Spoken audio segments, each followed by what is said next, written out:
아마 강의안은 PDF 파일로 제가 먼저 이렇게 드렸거든요. 그래서 아마 거기 보면 100슬라이드 정도 이렇게 되는데, 실제는 이제 제가 다 하지 못하더라도 읽기만 하시면 이렇게 도움을 받을 수 있도록 그렇게 해놨습니다. 그래서 시간은 제가 잘 지키겠습니다. 여기에 윌리엄 프로바인이라고 하는 이제 진화론자 교수입니다. 이분도 이제 이런 얘기를 합니다. 진화론이 옳다면 피할 수 없는 결론이 있다는 겁니다.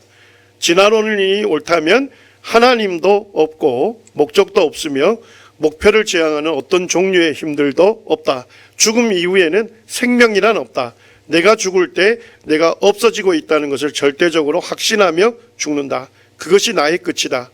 윤리에 대한 기본적인 기준도 없고 인생의 궁극적인 의미도 없으며 인간에게 자유의지도 없다.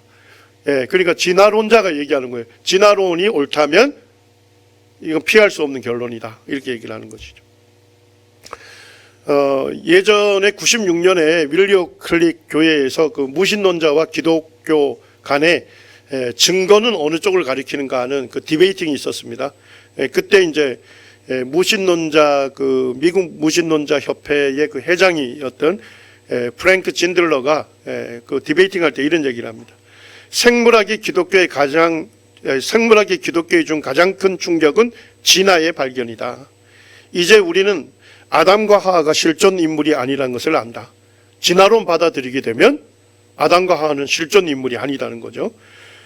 기독교의 가장 중심적인 신화는 파괴되었습니다. 만약 아담과 하와가 실존 인물이 아니라면 아담과 하와가 했던 선악과 사건 자체가 그 역사가 아니잖아요.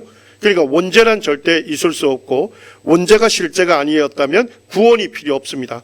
구원이 필요가 없다면 구원자 역시 필요가 없다. 결국 진화론 받아들이면 기독교는 종말을 구하는 거다. 이렇게 진화론자들이 얘기하고 있는 무신론자들. 진화론을 받아들이면 무신론자가 될 수밖에 없습니다. 왜 그렇습니까? 첫 번째 전제는 진화론이 사실이라면 하나님이 모든 만물을 창조하였다는 것은 거짓이 되는 거죠. 맞습니까? 자, 두 번째 전제는 뭡니까? 과학에 따르면 진화론은 사실이라고 얘기하는 거예요. 그래서 결론적으로 뭐죠? 하나님이 만물을 창조하였다고 기록한 성경은 거짓이다. 이것이 이제 진화론에서 기독교인인 예수 그리스도를 믿는 우리에게 하고자 하는 그런 주장인 것입니다. 성도님들, 진화론의 반대는 뭘까요? 창조론이 아닙니다. 하나님께서 모든 것을 창조했다는 그 진리가 거짓이라는 것입니다. 그러니까 진화론이 목표하고 있는 것은 성경입니다. 성경 전체가 거짓말이라는 거예요. 그러니까 진화론하고 성경은 뭐예요? 물과 기름인 거예요. 섞일 수가 없는 거예요. 조화를 이룰 수가 없는 거예요. 모든 부분에서 충돌할 수밖에 없는 것입니다.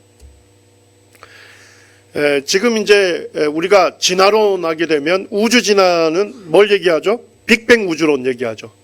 그 다음에 이제 생물 우주론, 크게 두 가지를 나눌 수 있어요. 그런데 이제 우리가 빅뱅 우주론 언제부터 배우죠? 교과서를 통해서는 중학교, 고등학교 이럴 때 배우고, 사실은 이제 초등학교는 뭡니까? 자팍다독이죠. 초등학생들은 장르를 가리지 않습니다. 자팍다독이에요. 그냥 닥치는 대로 읽어요. 관심 있게. 그래서 이 초등학교 때부터 거의 빅뱅 우주론은 어떤 과학적인 진리처럼 사실처럼 받아들여요. 그래서 거기에서 보면 138억 년 전에 모든 물질과 에너지가 모여있던 매우 작은 한 점에서 대폭발, 빅뱅이 일어났다는 겁니다. 그리고 빅뱅 이후 아주 초기에는 급팽창이 일어났대요. 짧은 시간에 팽창이 일어났다가 서서히 그 후에 팽창이 되어가면서 여러 가지 물질이 만들어지고 중력에 의해서 그 물질들이 뭉쳐서 별이 되고 오늘날 지구로까지 진화해 왔다. 이게 이제 빅뱅 우주론입니다. 근데 2016년 제가 동아일보를 검색했더니까 거기서 그런 제목이 실렸어요. 빅뱅 이론은 학고부동한 진리인가? 아니면 빅방으로 사라질 것인가? 제가 읽어보니까 빅뱅 우주론의 기초가 되는, 빅뱅 이론의 기초가 되는 과학적인 증거들이 발견이 안 되었기 때문에 결국 빅뱅 이론도 빅방으로 사라질 가능성이 높다. 제가 굉장히 그 사설을 되게 충격적으로 읽었어요. 그리고 이제 제가 좀 자료를 더 뒤져봤더니까 2004년에 38명의 우주론의 대가들이 빅뱅 이론 반대 성명서를 작성을 합니다. 예. 놀랍죠? 예, 우주론의 대가들이, 그 사람들은 다 빅뱅 이론을 사실처럼 가르쳐 왔던 사람들이에요. 그런데 2004년에 왔을 때는 우주론의 대가 38명이 모여서 빅뱅 이론을 우리가 반대한다는 성명서를 작성해요. 예, 우리 대학생들, 우리 뭐 청년들은 관심이 있으면 이 홈페이지에 가시면, 예, 거기에서 성명서를 뭐 첫째, 둘째, 반대하는 이유, 셋째, 넷째 이렇게 해서 쫙 게시를 해놓고 있어요. 그리고 이제 유사이언티스트라는 굉장히 그 권위 있는 과학 잡지에다가 이 성명서 전체를 싣고 공개 서한을 보낸 거예요. 예, 그래서 우주론자들 중에서 이 성명서에 동의하는 사람들의 서명을 받습니다. 자, 그런데 공개 서한이 간 후 즉각적으로 몇 명이 동의합니까? 184명이 사인을 했어요. 우리도 이 빅뱅 이론 반대한다. 제가 이제 봤더니까 가장 첫 번째 올린 그 빅뱅 이론에 왜 우리는 반대하는지 그걸 이렇게 밝힙니다. 빅뱅 이론은 우리가 전혀 관측한 적이 없는 가상적인 것들, 급팽창, 암흑물질, 암흑에너지 등에 의존하고 있다. 이런 가상의 물질들이 존재하지 않는다면 천문학자들의 관측과 빅뱅 이론의 예상은 치명적인 모순이 생긴다. 결국 빅뱅 이론은 무너질 수밖에 없다. 이 얘기를 하고 있거든요. 그런데 빅뱅 이론이 과학적 사실이 되려면 첫 번째 빅뱅이 있고 초기에 뭐가 있었다고 주장합니까? 급팽창이 있었다고 주장을 합니다.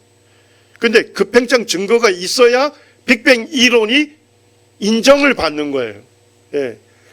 급팽창 증거 찾았을까요? 못 찾고 있습니다. 2015년에 9시 뉴스 보면서 제가 깜짝 놀랐어요. 급팽창 증거를 찾았다고. 그래가지고 대서 그 특필을 냈어요.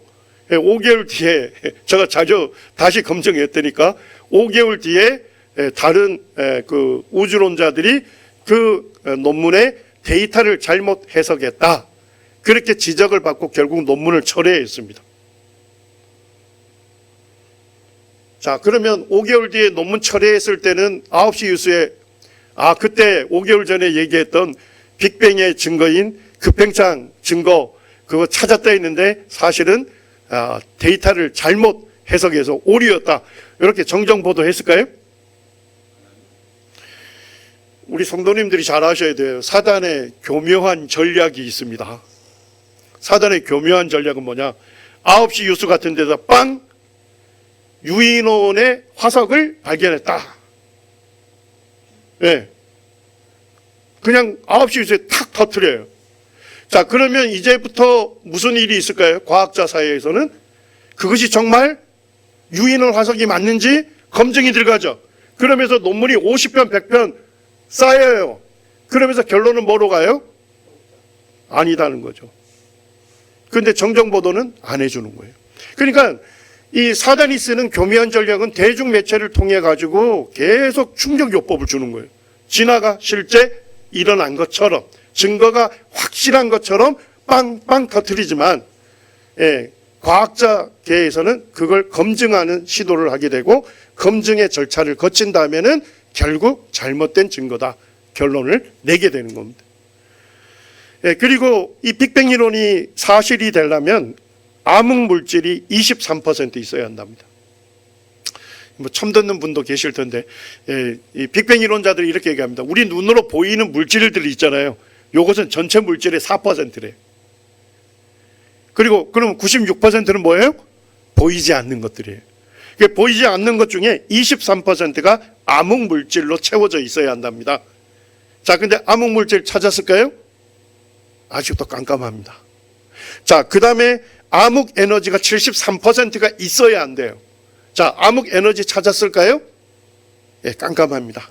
그러니까 급팽창의 결정적인 증거라고 하는 빅뱅 이론의 결정적인 증거라고 하는 급팽창, 암흑물질, 암흑에너지 증거 전혀 없다 이런 얘기입니다. 그래서 결국은 빅뱅 이론은 무너질 수밖에 없다는 겁니다.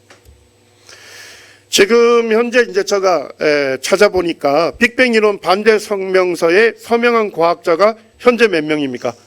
548명입니다. 자기 이름 밝혀야 하고요. 자기가 소속된 연구소나 대학을 밝혀야 합니다. 그리고 자기가 어느 나라 사람인지를 밝혀야 돼요. 이런 신상 명세를 걸고 서명을 하도록 했습니다. 우주론의 대가인 폴 스트라인 이 교수도 이렇게 얘기합니다. 우리는 빅뱅이 우주의 시작인지 알지 못하며 이는 언제나 뭐였다고요? 가설이었을 뿐입니다. 이는 단지 팽창하는 우주의 시간을 거꾸로 돌렸을 때 아인슈타인의 이론에 따르면 하나의 점에서 시작되었을 것이라는 뭐에 불과하다고요? 가설에 불과합니다. 우리는 그게 사실인지 모릅니다.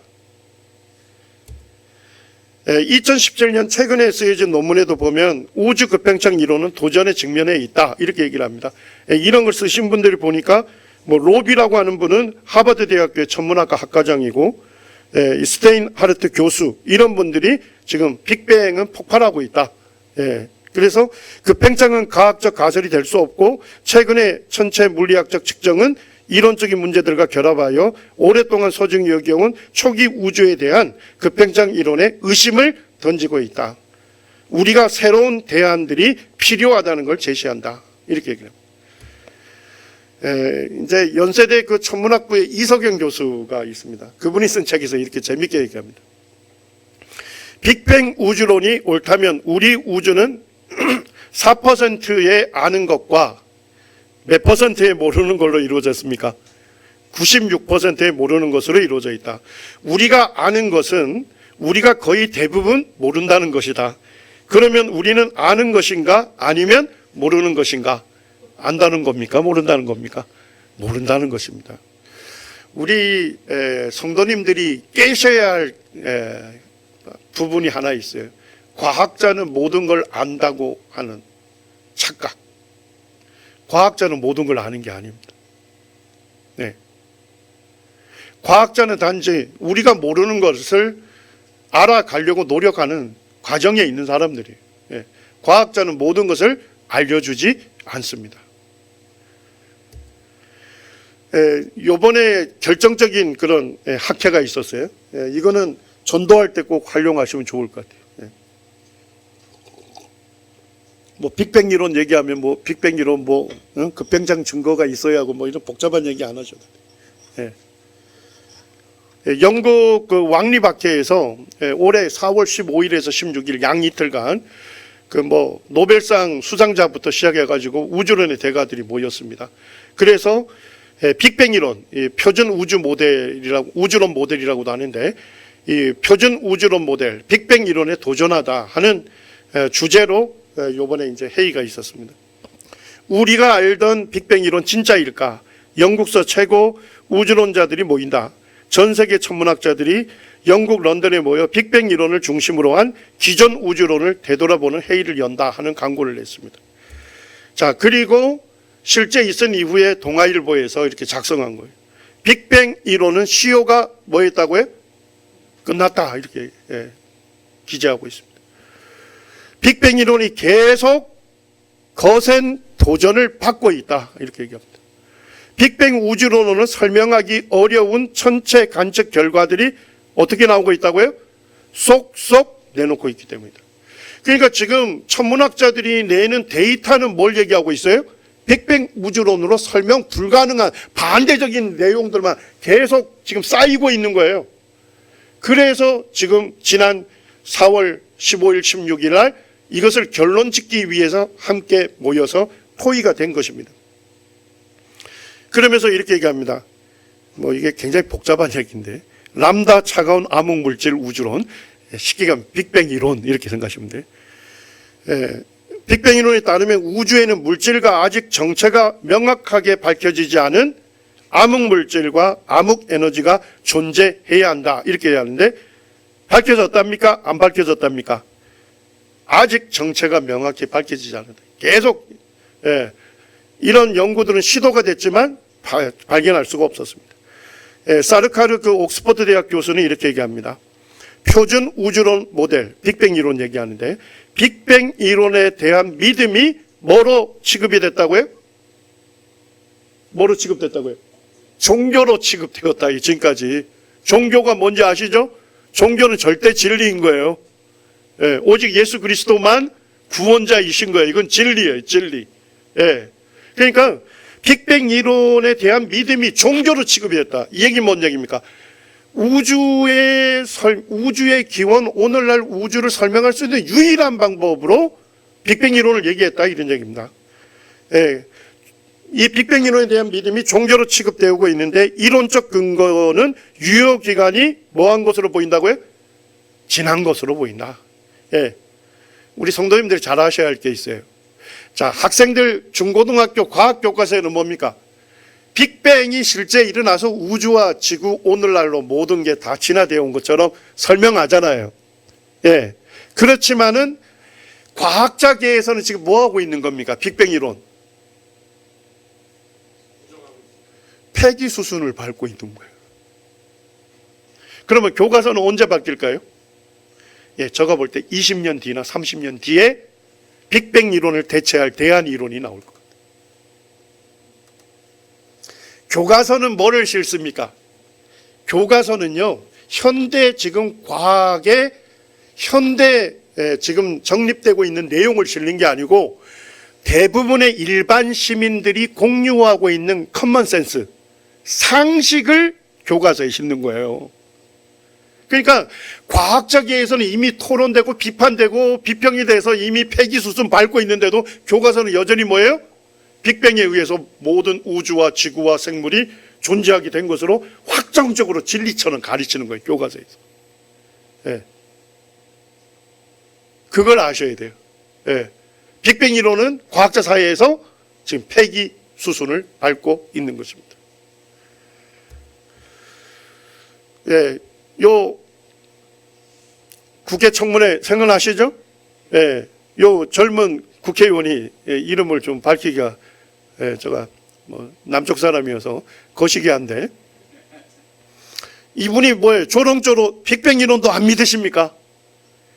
당신이 국가인권위원장이라고 하는 우리나라 최고 고위직에 오르는 사람이 빅뱅 이론도 안 믿으십니까? 하고 조롱한 겁니다. 근데 빅뱅 이론은 지금 과학자 사이에서 뭐 하고 있다고요? 폐기 수순을 밟고 있는 것입니다. 무신론자 중에 그 크라우스라는 교수님이 있습니다. 이분이 이제 이 nothing, 무에서 우주가 존재하게 됐다 하는 책을 썼어요. 근데 이 책에서 이런 얘기를 합니다. 빅뱅 이론은 많은 데이터에 의해 너무나도 확실히 검증되어 반론의 여지가 없다. 이렇게 얘기해요. 뭔 얘기인지 이해되셨나요, 이제? 무신론자들은 뭐예요? 이미 과학계에서는 빅뱅 이론 자체가 폐기 수순을 밟고 있는데도 불구하고 그들이 쓰는 교과서나 책 읽자나 유튜브에서 뭘 얘기하고 있습니까? 많은 데이터에 의해 너무나도 확실하게 검증이 돼서 반론의 여지가 없다. 이건 진리다. 이게 객관적 사실이다. 이런 식으로 뭐 하고 있는 거예요? 젊은 학생들을 호도하고 있고 이와 같은 거짓을 뭐 하고 있는 거예요? 반복 재생해서 계속 전하고 있는 것입니다. 이런 생각을 했습니다. 자동차 회사 선전이 너무 지나쳐서 요번에 만든 이 자동차는 과학적으로 엄격한 검증을 통해서 전혀 그 문제가 발생하지 않는 완벽한 자동차로 만들었습니다. 이 홍보가 너무 지나쳐가지고 본사에서 보니까 문제가 있어요. 그 다음 보니까. 그래서 뭘 내린 거예요? 리콜 명령이 내려져도 사람들이 믿지 않고 위험천만한 자동차를 계속 타고 다니는 것과 같아. 진화론은 자동차가 아니라 인간이 자신에 대한 오류 이론을 만들어서 스스로를 뭐하고 있다는 겁니까? 자해하게 만든다는 것에 더 심각한 문제가 있다는 겁니다. 오늘날 진화론자들과 무신론자들, 심지어 기독교계 안에서 진화론을 과학적 사실로 받아들이고 성경을 진화론적 관점에서 재해석하고 성경을 변질시키고 그런 왜곡시키는 이런 사람들이 계속 반복 재생하는 얘기가 뭡니까? 진화론은 과학적 진리입니다. 사실입니다. 모든 연구 데이터에 의해서 확실하게 검증이 됐습니다. 반론되지 않습니다. 반론의 여지가 없습니다. 계속 반복 재생하는 거예요. 네. 그러니까 이런 내용들을 그대로 수용하시게 되면 결국 어려움이 되는 것입니다. 생물 진화론을 뭐 복잡하게 이 시간에 할 생각이 없습니다. 시간도 없고 그냥 결론 하나만 내리십니다.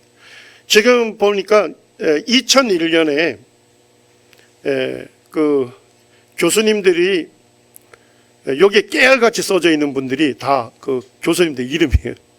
이 성명서에 서명한 헨리 셰퍼라고 하는 화학 분야의 노벨상 후보로 3번이나 올랐던 그런 저명한 과학자들로부터 해서 100명이 자기 이름을 다 썼어요. 그리고 성명서를 발표했습니다. 우리 성명서 제목만 한번 읽어보시죠. 시작. 진화론에 대한 과학적 반대. 우리는 진화론 과학적으로 반대한다. 그리고 자기 이름을 전부 다 거기다 기입을 해놓은. 우리는 우연한 돌연변이와 자연 선택으로 복잡한 생명체들이 생겨났다는 설명은 매우 의심스럽다. 진화론에 대한 증거들은 매우 주의 깊게 조사되어야 한다. 자, 그런데 지금도 인터넷에서 이 성명서에 사인을 받고 있어요. 예. 자, 지금 2024년 현재 보니까 몇 명이 사인했습니까? 1000명 이상이 사인했어요. 자, 그런데 사인을 하려면 어떻게 해야 하느냐? 자기 이름 밝혀야 합니다. 두 번째는 자기가 어느 대학에서 학위를 받았고 어느 대학에서 교수를 하고 있는지 밝혀야 돼요. 세 번째는 자기가 소속된 과학단체를 밝혀야 합니다. 자, 지금 이거 서명하려면 뭘 밝혀야 돼요? 자기 신상 명세를 다 밝혀야 해요.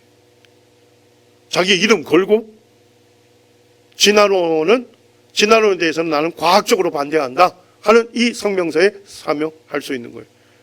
자, 그런데 우리 여기에 몇 분이 서명할지 모르겠어요. 교회 다닌다 해서 다 서명할 수도 없고 목회자라도 서명할 수 없어요.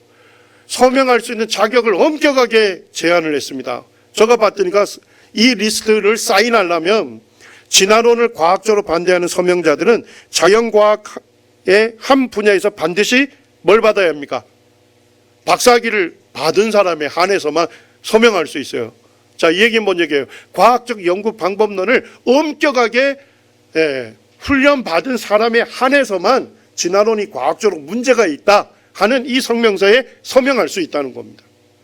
자, 그런데도 지금 몇 명이 했어요? 1000명 이상이 했습니다. 그런데 비하인드가 있어요.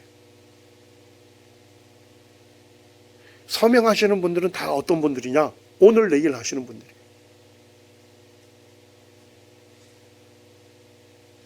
천국이 가까우신 분들이에요. 예. 교수직을 은퇴하고 더 이상 프로젝트를 따지 않고 연구하지 않는 은퇴하신 분들만 서명하고 있어요. 왜 젊은 교수들이 서명 못할까요? 서명하는 순간 대학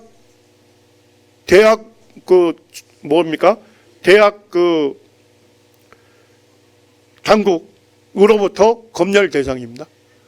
예, 다음에 교수직 받지 못합니다. 그런데 예전에 그 유신진화론 비판 세미나를 우리 한기선 주최해서 했어요. 그때 이제 저하고 함께 동료가는 교수님들이 그때 같이 했는데, 그 한 교수님은 그 나사의 선임연구원이었고 지금 이제 미국의 대학의 공대 교수로 지금 현재 재직하고 있어요. 저보다 이제 2-3살 적으신 분인데, 제가 웃으면서 형제님은 사인했죠? 그랬더니 안 했다고 그랬어요. 교수는 사인 안 했대요. 왜 안 했냐? 교수님, 내가 알기로는 종신 교수인데, 종신 교수가 뭔지 아시죠? 논문 한 편도 안 써도 계속 교수직을 유지해요. 종신 교수예요. 그분이 젊은데도. 종신 교수인데 사인을 안 했. 아니, 다른 분도 아니고 다시 교수 재임용 대상도 아니고 종신 교수인데 왜 안 하냐? 그러니까 뭐라고 하냐면, 저가 사인하게 되면 이제 연구비를 받을 수 없다. 교수직은 유지가 되는데 프로젝트비를 못 받아요. 이분이 뭐 나사 이런 데로부터 계속 프로젝트비를 받아가지고 지금 뭐 로켓 쏘고 이럴 때 그 로켓의 그 엄청난 압력을 견디는 그런 이제 뭐 그런 철판 뭐 우리 저는 이제 무식하니까 철판 이런 것들을 지금 그 금속 재료를 연구하고 있는 분인데 진화론을 공식적으로 지지하는 순간 프로젝트 대상 거기서 검열 대상이 되는 겁니다. 그래서 제가 놀랐어요. 그분을 작년에 저희 이제 남원서문교회 초청해가지고 5개 교회가 연합으로 해서 그때 이제 창조과학 세미나를 했어요. 했는데 얼굴 안 내미는 거예요. 예. 얼굴 없이 음성으로만 진행했어요. 뭔 얘기인지 이해가 되시죠? 이 영적 전쟁이에요. 예. 그러니까 여기에 지금 이 진화론을 과학적으로 반대하는 성명서에 지금 1000명 이상이 사인을 했어요. 권위 있는 분들이에요. 많은 연구를 하신 분들이에요. 예. 했는데 사실은 젊은 교수들은 전혀 못하고 있는 겁니다. 예, 지금 여기 그 홈페이지 한번 가보셔요. 예, 여기 홈페이지 그대로 주소 치시고 들어가면 영문으로 뜨고 감사하게도 밑에 우리나라 국기가 그려져 있어요. 누르시면 한글로 번역도 해놨어요. 친절하게. 그러니까 뭐 구독자들에게 뭐 진화론 문제 때문에 나 뭐 예수님 못 믿겠다 이런 친구가 있으면 그냥 휴대폰에서 요거 치시고 들어가면 또 거기에 우리나라 국기 찾아가지고 누르시면 한글로 딱 번역을 해놨으니까. 그리고 이제 거기 홈페이지에 가면 최근에 이렇게 포스팅한 분들이 당신이 왜 진화론을 과학적으로 반대하는지 의견을 짧게 달아달라는 게 있습니다. 거기에 올라간 걸 제가 최근에 이 필립 스켈이라고 하는 교수님이 이분 보니까 연세가 많으시죠. 제가 검색을 해봤더니 연세가 많으시더라고요. 주님 나라 가셨는지도 몰라. 근데 이분이 미국 국립과학원의 멤버입니다. 최고의 과학자들만 들어갈 수 있는 미국 국립과학원의 멤버고 펜실바니아 주립대학교의 명예교수이신데 이분이 이렇게 써놨어요. 과학 논문들은 이제 진화론에 대한 많은 과학적 문제와 비판을 뭐하고 있다고요? 기록하고 있으며 이에 대해 누구도 알아야 한다. 학생들도 알아야 합니다. 내가 말하는 진화론에 대한 많은 과학적 비평은 내가 연구를 수행하는 화학 및 생화학 분야를 포함하여 다양한 분야의 과학자들에게는 잘 알려져 있다는 겁니다. 그러니까 이미 과학계에서는 뭐 하다는 거예요? 진화론이 과학적으로 문제가 있다는 것을 잘 알고 있는데 가만히 보니까 누가 몰라요? 진화론 배우는 학생들이 몰라. 그래서 학생들도 알아야 되기 때문에 자기가 용기를 내서 이 성명서에 서명을 한 거예요. 제가 진화론의 실체와 허구는 얘기 안 해야 하나요? 모든 과학자와 과학적인 증거들은 진화론 다 지지한다 이렇게 하는데 그렇지 않습니다. 진화론이 과학적으로 문제가 있다고 정식 성명서를 쓴 사람이 몇 분 이상이라고요? 1000명이 넘어섰습니다. 스탠리 밀러 실험 잘 아시죠? 원시 대기를 그대로 재현해서 생명체로 진화된다는 것을 실험으로 입증했다고 하는데 그때 원시 대기를 그대로 재현한 것이 아니다 하는 것이 밝혀졌습니다. 그러니까 엉뚱한 대기를 집어넣고 실험을 해서 결론을 내린 거예요. 해켈의 배아 발생도 잘 아시죠? 배아 발생 초기 배아의 모습이 너무나도 비슷하다. 그러므로 공통조상으로부터 진화해온 증거다. 이렇게 해서 교과서에 실려 있어요. 요거는 무슨 증거죠? 조작했습니다. 조작. 그림으로 그렸는데 유사성을 일부러 만들었어요. 그래서 지금 조작된 걸로 사이언스지에서 여러 번 실리게 됐습니다. 흔적 기간 우리 배웠죠. 그죠? 과거 조상에서 유용한 기간이었으나 진화해 오면서 기능하지 않는 흔적만 남은 쓸모없는 기간이다 해서 130 몇 가지를 얘기했습니다. 자, 근데 지금 연구가 진행되면서 흔적 기간 몇 개가 있다고 얘기할까요? 흔적 기간은 없습니다. 모든 구조들은 뭐예요? 다 기능하도록 만들었어요. 그래서 여러분들 교과서 배울 때 흔적 기간으로 대표적으로 뭘 배웠습니까? 꼬리뼈. 꼬리뼈.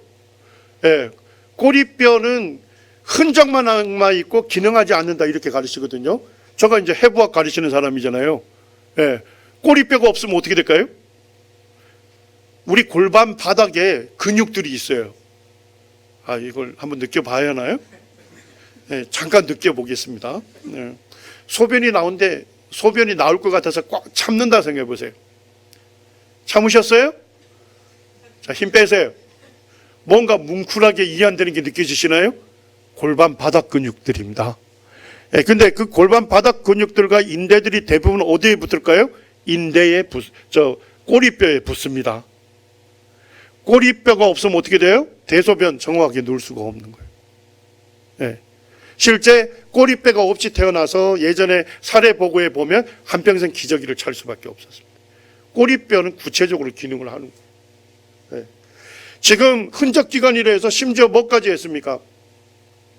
수술하고 이럴 때 서비스로 구조는 있는데 쓸모없다고 해서 잘라내는 경우. 맹장 들어보셨나요? 맹장. 엄격하게 얘기하면 맹장이 아니죠. 맹장은 큰 창자, 대장의 시작 부위에 있는 건데, 이렇게 소장 이어지는 이 부위가 맹장입니다. 거기에 밑에 충수돌기라고 해서 벌레 충자를 씁니다. 벌레 모양으로 생긴 돌기가 있어요. 여기에 이물질이 들어가면 충수돌기에 염증이 생겨요. 그걸 흔히 맹장염이라고 합니다. 그리고 빨리 처치 안 하면 어떻게 돼요? 터져가지고 복막염으로 번지게 되면 위험할 수도 있어요. 예. 그런데 예전에 이것을 진화론자들이 흔적기관이라 했다고요. 예. 과거 우리 진화론적 조상 때 그때는 기능했는데 인간으로 진화해 오면서 흔적만 있고 더 이상 기능하지 않는 쓸모없는 거다. 이래가지고 뭐 했을까요? 복부 수술을 하는 사람들한테 충수돌기를 서비스로 잘라줬어요. 서비스로. 근데 이 충수돌기가 잘린 사람들이 문제가 뭘까요? 그게 면역기관이라는 걸 알게 됐고 충수돌기가 없는 사람들이 더 질병에 잘 노출된다 하는 것을 그 후에나 알게 된 거예요. 그래서 그것이 책에 실려 있기 때문에 제가 물어봤어요. 저희 교회 내과과장님 한 분이 있는데 의료원의 내과과장님한테 물어봤어요. 그 형제님한테. 아니 이런 사례들이 있었다는데 예전에 그랬냐. 실제 외과 의사들이 복부 수술을 할 때 서비스로 맹장에 있는 충수돌기를 잘라 주었다는 것입니다. 위험천만한 겁니다. 그리고 더 제가 이제 충격을 이런 얘기를 하면 안 되는데 시간 더 충격을 받은 것은 갑상선도 흔적기관이라 해서 제가 충격받았습니다. 왜냐하니까 아내가 둘째 아이를 임신했는데 요게 목에 약간 링처럼 부어오르더라고요. 그리고 얼굴이 붉어져요. 몸이 뜨거워. 갑상선 항진증이야. 그래가지고 이제 제가 이제 근무하던 병원에 와서 진료를 받으니까 갑상선 항진증으로 진단이 됐어요. 그래서 이제 약을 먹고 이제 인위적으로 이제 내렸는데 갑상선이 흔적기관이라면 뭐 해도 되는 거예요? 떼내도 되는 거잖아요. 큰일 납니다. 한평생 약을 복용해야 합니다. 이해되시죠? 진화론자들이 얘기했던 흔적기관이라는 거 흔적기관 아니에요. 전부 다 기능하는 아주 중요한 기관들이에요. 하나님께서 우리를 설계하고 만드셨다면 쓸모없는 걸 만드셨겠습니까? 모두가 다 구체적으로 기능하도록 만드신 거예요. 돌연변이를 얘기합니다. 매우 드물게 일어나지만 유익한 돌연변이가 일어나서 유전 정보가 축적되어 다른 종으로 진화될 수 있다. 이렇게 얘기합니다. 그런데 논문들은 유익한 돌연변이가 몇 개 일어났다고 지금까지 관찰했을까요? 한 번도 없습니다. 그리고 돌연변이가 일어나면 유전 정보가 축적이 되는 게 아니고 뭐 한다고 지금 과학자들이 발표할까요? 유전 정보는 감소하는 방향으로 됩니다. 축적이 되지 않습니다. 중간 단계 하석 중에 우리 성도님들 학생 때 뭐 배웠나요? 지금 중간 단계 하석 뭐 배웠죠? 시조새. 우리가요 중간 단계 하석 딱 하면 시조새가 나오거든요. 진화론이 진짜 맞다면 중간 단계 하석 몇 개가 있어야 할까요? 공통조상으로부터 진화되어 가려면 수많은 점진적인 그런 변화가 일어나는 수많은 뭐가 있어야 할까요? 중간 단계 하석으로 가득 차고 넘쳐야 되겠죠. 맞습니까? 아마도 우리가 지층을 파면 화석이 발견되면 거기에 수두룩한 중간 단계 화석이 있어야 돼요. 그런데 중간 단계 화석에 대해서 제가 결론을 내려드릴게요. 중간 단계 화석은 폐기의 역사입니다. 중간 단계라고 해서 교과서에 실리죠? 연구되어서 폐기해서 지금 남아있는 게 뭐예요? 시조새 화석입니다. 시조새 화석도 결국 시조새 학회에서는 중간 단계 아니라고 폐기된 거예요. 예. 지금 이제 제가 뭐 우리 중고등학생들 할 때는 제가 이제 다 교과서 스캔을 해서 제가 보여주면서 하는데 지금 이제 유신 진화론 쪽에 초점 맞췄기 때문에 제가 짧게 한 겁니다. 이분이 얘기할 때 진화론은 믿지 않으십니까? 라고 얘기를 했는데 그렇기 때문에 당신은 무자격자고 보수 기독교 텔레반주의자다 하는 이 공격이 잘못된 공격이다. 이미 과학자 사이에서는 뭐하고 있습니까? 생물진화론조차도 생물진화론은 과학적으로 문제가 있다고 자기 신상 명세를 걸고 지금 서명을 하고 있다는 거예요. 제가 좀 이 진화론을 좀 살펴보면서 좀 약간 의아했던 게 있습니다. 저도 이제 과학자 일을 오랫동안 해왔는데 사실은 모든 과학자들을 사실 잘못된 사람으로 몰아갈 수는 없잖아요. 그래서 제가 왜 이런 결론들을 할까 하는 걸 이제 살펴봤더니까 리차드 루원틴이라고 하는 하버드 대학교의 진화생물학자가 있습니다. 이분이 쓰신 자연주의에 대한 진화론자들의 철학적 헌신이라는 글이 있습니다. 근데 제가 이 글을 읽으면서 충격을 받았습니다. 우리 진화론자들은 뭐에 어긋나더라도요? 상식에 어긋나더라도 진화론적 과학적 주장들을 고수하기로 작정했다.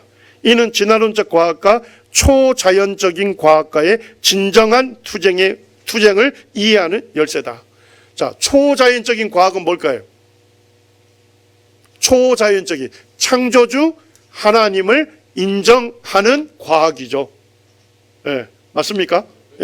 진화론적 과학과 초자연적인 과학과의 진정한 투쟁을 이해하는 열쇠다.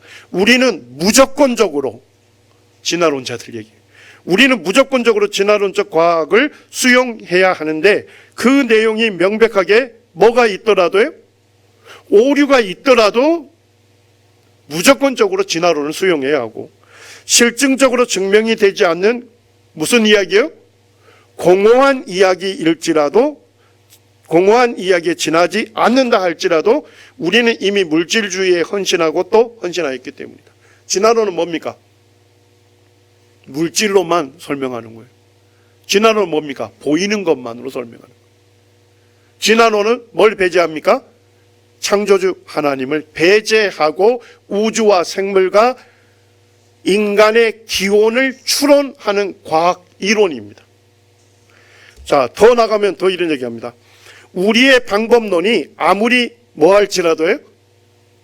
저는 이게 대학 교수님이 쓰신 글이 맞는지 의심이 돼요. 그것도 최고의 대학인 하버드 대학교의 교수님이신데 우리의 이 방법론, 진화론의 이 방법론이 아무리 반이성적이라도 우리의 사고체계와 우리와 다른 사고체계와 비교했을 때 아무리 뭐하게 보일지라도요? 이상하게 보일지라도 우리는 물질론에 기인한 연구체계와 물질적 설명을 가능케 하는 일련의 개념들을 계속 만들어 나가야 한다 이런 얘기입니다. 왜 계속 만들어 나가야 한다 할까요? 자기들이 볼 때는 물질주의는 절대적이기 때문에 자기들이 볼 때는 진화론은 진리이기 때문에 또 하나 문제는 뭘까요? 진화론이 거짓으로 드러나게 되면요 진화론을 대체할 수 있는 대안 이론은 유일하게 뭐밖에 없습니까? 창조주 하나님에 의해서 모든 것이 존재하게 됐다 하는 창조를 믿을 수밖에 없다는 거예요.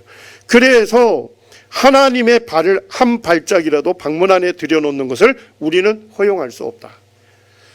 진화론자들은요, 영적인 부분입니다. 영적인 부분. 진화론자들은 창조주 하나님을 믿지 않습니다. 그렇기 때문에 진화론이 아무리 반이성적이고 아무리 우리가 볼 때 사고체계로 볼 때 이상하게 보일지라도 심지어는 증거가 없을지라도 계속적으로 뭐 해야 한다는 거예요? 진화론적 개념을 계속 만들어 나가야 한다. 그러지 않으면 진화론은 무너지게 되고 결국 하나님의 발이 이 과학계 안에 들어올 수밖에 없다. 이렇게 주장하고 있는 것입니다. 자, 결론을 하나 내리시죠. 우리 디모데후서 3장 16절 잘 아시는 말씀입니다. 우리 같이 한번 읽겠습니다. 시작. 모든 성경은 하나님의 감동으로 된 것으로 교훈과 책망과 바르게 함과 의로 교육하기에 유익하니. 예, 그렇습니다. 모든 성경 전체가 하나님의 감동으로 기록된 것입니다. 교훈과 책망과 바르게 함과 의로 교육하기에 유익한 하나님의 말씀입니다. 맞습니까? 예, 이것이 아멘이라면, 그렇다 하면 성경이 뭡니까? 모든 것을 판단하는 뭐가 되어야 돼요? 최고의 권위가 되어야 하는 것입니다. 이 성경 전체가 하나님의 영감된 기록이라고 한다면, 하나님의 말씀이라고 한다면 성경이 모든 것을 판단하는 유일한 기준이자 유일한 권위를 갖는 것입니다. 우리 형제님들이 어떤 자료들을 살펴보고 어떤 책들을 읽게 될 때 성경 말씀보다, 하나님보다 진리를 더 올바르게, 더 정확하게 말한다고 하는 사상이 있다면 그 사상은 어떤 사상입니까? 하나님의 권위에 도전하는 것이고 하나님께 반역하는 사상인 것입니다. 베드로후서 1장 20절과 21절에서도 사도 베드로는 성경의 모든 예언은 하나님께 받아 말한 것이다. 그래서 성경 전체가 영감된 기록이라고 우리에게 분명히 말씀하고 있습니다. 자, 이제 성경과 현대과학의 관계를 한번 살펴보시죠. 자, 성경이 하나님의 말씀이고 하나님은 신실한 분이시기 때문에 우리는 성경이 말씀하는 것을 믿을 수가 있죠. 예, 그렇습니다. 자, 성경은 무오하죠. 성경은 오류가 없습니다. 반면에 현대과학의 주장들은 무슨 소지가 있습니까? 오류의 소지가 있습니다. 특별히 뭐예요? 기원과학은 더 그렇습니다. 예. 실험과학 같은 경우는 실험 가능하고 재현 가능하고 똑같은 결론에 도달하는 실험과학은 아니지만 기원과학인 경우는 기원과학은 추론적인 과학 이론이기 때문에 그 가정이 잘못되면 계속 바뀌게 되는 겁니다. 자, 올바른 과학은 만물을 창조하시고 다스리시는 하나님의 지혜와 하나님의 마음을 깨달으고 노력합니다. 따라서 과학이 경시되어서는 안 됩니다. 저도 이제 과학하는 사람인데 올바른 과학은 무엇입니까? 하나님께서 설계하고 창조하신 이 창조 세계를 연구하는 거예요. 그러니까 창조 설계의 비밀을 발견해 가는 것이 참 과학입니다. 아, 하나님께서 이렇게 설계했구나. 하나님께서 이런 목적으로 만드셨구나. 그런 것들을 뭐예요? 우리 인간에게 유익한 그런 것으로 활용을 하고 있는 거예요. 따라서 과학이 경시되어서는 안 됩니다. 하지만 과학은 인간의 노력이고 무슨 소지가 있습니까? 오류의 소지가 있습니다. 자, 그러면 성경은 무오함으로 성경과 과학이 충돌하는 것처럼 보일 때는 우리가 어디에 우선권을 둬야 할까요? 과학자의 말입니까? 하나님의 말씀입니까? 하나님의 말씀에 우선 권위를 두어야 하는 것입니다. 고린도후서 10장 5절에서도 하나님 아는 것을 대적하여 높아진 것을 다 무너뜨리고 모든 생각을 사로잡아 그리스도에게 복종하게 해야 한다고 말씀하고 있는 것입니다. 이것만 소개하고 마치겠습니다. 저는 이제 가끔 이런 생각을 합니다. 성경 학자들이나 성경을 가르치는 교사들이 너무나도 순진하다 할 때가 있습니다. 왜냐하니까 여기 그 성직자 서신 프로젝트라고 해서 진화론자인 마이클 짐머반 교수가 창립한 단체입니다. 근데 거기에서 뭘 얘기하냐면요, 우리는 진화론이 엄격한 검증을 견디어 냈으며 많은 인간의 지식과 업적의 밑받침이 된 기초적인 과학적 진리임을 믿는다. 과학과 종교는 매우 다르지만 상보적인 진리의 두 형태이므로 우리는 과학은 과학으로 남아있고 종교는 종교적으로 남아있기를 요청한다. 자, 지금 뭘 얘기하고 있어요? 진화론은 엄격한 과학적 검증을 견디어낸 과학적 진리고 사실이라는 겁니다. 그렇기 때문에 교회가 어떻게 해야 한다고요? 진화론 수용해야 한다는 겁니다. 그러니까 신앙에 대해서는 그거는 교회가 알아서 할 일이지만 과학에 대해서는 누구에게 맡겨야 한다고요? 과학자에게 맡겨야 한다는 겁니다. 그래서 교회가 진화론을 수용해야 한다. 이렇게 얘기를 하는 겁니다. 그런데 놀랍게도 뭐예요? 2008년에 전세계 연합감리교회가 공식적으로 총회에서 승인합니다. 그리고 2016년에는 미국 장로교회가 공식적으로 총회에 승인을 해요. 자, 그러면서 무슨 일이 나요? 이볼루션 위크엔드, 이볼루션 썬데이가 생긴 거예요. 자, 뭔 얘기예요? 교회에 이볼루션 위크엔드가 되면 그때 진화론자들이 교회 강단에 와서 진화론을 가르쳐요. 네. 이볼루션 썬데이가 되면 주일날 주일 강단에 진화론자들이 와서 진화론을 가르치는 거예요. 네. 그리고 하나님께서 진화라는 방식으로 오랜 기간에 걸쳐서 이 모든 것을 존재하게 했습니다. 네. 성경에 첫사람 인류의 조상이 아담이라고 기록되어 있지만 아담은 역사적 인물이 아닙니다. 그는 상징에 불과합니다. 진화론이 사실이기 때문에 여러 유인원 그룹 중에 한 그룹을 하나님께서 아담이라 부르시고 대표로 정하신 것입니다. 이런 식으로 가르치고 있는 거예요. 여러분들 첫사람 첫 아담의 범죄로 모든 인류가 죄 가운데 태어나게 됐지 않습니까? 맞습니까? 예, 이 죄의 저주를 걷어내기 위해서 오신 마지막 아담이 누구십니까? 예수 그리스도. 첫사람이 역사적 사실이 아니라면 마지막 아담이신 예수 그리스도가 무슨 의미가 있습니까? 예. 결국 진화론을 받아들이고 성경을 재해석하게 되면 결국 복음이 되지 않는 것입니다. 예. 책까지 좀 소개를 좀. 예, 제가 이제 이 시간에 다 못하는데, 우리 이제 중고등학교 생물교과서에 그 나오는 진화론의 증거들이 있습니다. 여러분들 학생 때 배웠던 거. 그것들이, 그 증거들이 과학적으로 어떤 잘못이 있는지에 대해서 이 책에서 아주 잘 다뤄주고 있어요. 그리고 아주 창권 문헌까지도 꼼꼼하게 다 다루고 있어요. 그래서 혹시 우리 뭐 청년들 중에 과학 쪽에 관심이 있고 과학 연구 방법론을 배우는 분들은 그 창권 문헌, 레퍼런스를 찾아서 확인 가능하도록 아주 꼼꼼하게 되어 있는데 내용은 가동력이 좋게끔 아주 쉽게 써져 있습니다. 예. 부흥과 계획사에서 나왔는데 한번 꼭 보시고, 여기에 보면 여러분들이 좋아하는 책이에요. 만화로 보는 진화론 비판. 예, 근데 저도 만화라 해서 기분 좋게 딱 짚었는데 내용이 너무 좋아요. 여기에서는 진화론자들이 내세우는 그런 어떤 철학, 사상, 그들의 논리, 이런 것들을 아주 잘 해부를 하고 있어요. 그래서 논리적 대응서로서는 제가 볼 때 이만큼 좋은 책이 없다.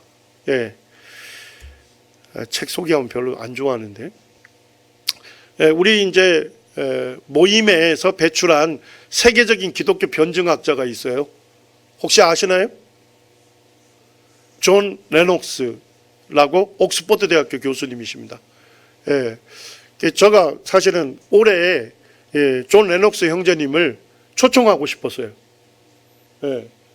그래서 이제 형제님에게 한국에 오셔서 그 CTI라고 하는 교육기관도 있으니까 거기서 좀 강의도 하시고 지역교회 순회하시면서 또 젊은 청년들도 있고 이러니까 좀 세미나도 해주시고 이럴 수 있냐 하니까 그 존 레녹스 형제님이 그 최근 건강이 굉장히 안 좋아서 이게 장기 여행을 못 하신답니다. 그런데도 그 아일랜드에서 교회학교 교사들에게 그 교육용 교재를 어떻게 개발해서 가르칠 건가 하는 그 프로그램이 있어요. 근데 존 레녹스 형제님이 거기까지 가셔서 교회학교 교사들에게 이 가르치는 사명이 얼마나 중요한지 그걸 일깨우고 있는 그 강의를 하고 계신다는 얘기를 제가 이제 매일이 왔다 갔다 하면서 제가 들으면서 참 감동을 받았습니다. 인생의 마지막 순간까지 세계적인 그런 기독교 변증가, 지금 아마 살아있는 최고의 변증가로 인정받고 있어요. 그런 형제님이 교회학교 교사들을 독려하고 그 사역을 위해서 소명을 일깨우는 그런 일을 하고 있다는 얘기를 제가 들으면서 저거 굉장히 감동도 받고 도전도 받았습니다. 이게 이제 존 레녹스 형제님 쓰신 책. 번역한 분은 홍종락이라고 하는 굉장히 유명한 번역가입니다. 홍종락이라고. 이게 이제 두란노에서 나왔어요. 두란노. 두란노에서 신을 죽이려는 사람들. 그러면 소제목이 과학은 신을 매장했는가? 아니다 이 얘기입니다. 그리고 이게 진화론의 증거 이런 것도 과학적으로 뭐가 문제 있는지를 아주 자세하게 써놨어요. 저는 사실은 혼자 이제 공부를 하면서 책을 통해서 연구해서 이제 이렇게 세미나를 진행하기 때문에 가끔 제가 이게 내리는 이런 소개하고 있는 것들이 좀 잘못되지는 않았을까? 이래서 존 레녹스 형제님 책을 보면서 다시 비교 검토했는데 제가 더 확신을 얻었거든요. 아주 좋은 책입니다. 그리고 아바서원에서 과학은 모든 것을 설명할 수 있는가? 이것도 이제 존 레녹스 형제님 책인데 여기에서는 과학주의의 위험성을 얘기하고 있습니다. 과학자는 모든 것을 알고 있지 않다. 모든 지식의 근원이며 최고의 권위는 성경이다. 과학주의에 매몰되면 안 된다 하는 것을 뭐 여러 가지로 잘 얘기해 주고 있어요. 뭐 이거 이외에도 존 레녹스 형제님 책이 많습니다. 생명의 말씀사에서도 최근에 많이 나오고 있어요. 그래서 혹시 이제 존 레녹스 치시면 많은 책들이 지금 출판되고 제가 이제 갖고 있는 것만도 6권을 갖고 있으니까요. 우리 말로 지금 계속 번역이 되고 있습니다. 그래서 이 형제님 책을 잘 보시게 되면 내가 믿는 믿음이 너무나도 확실하다 하는 그런 확신도 더 들 수가 있고, 그 다음에 이와 같은 진리를 변호하는 데 있어서 더 열정을 품을 수가 있습니다.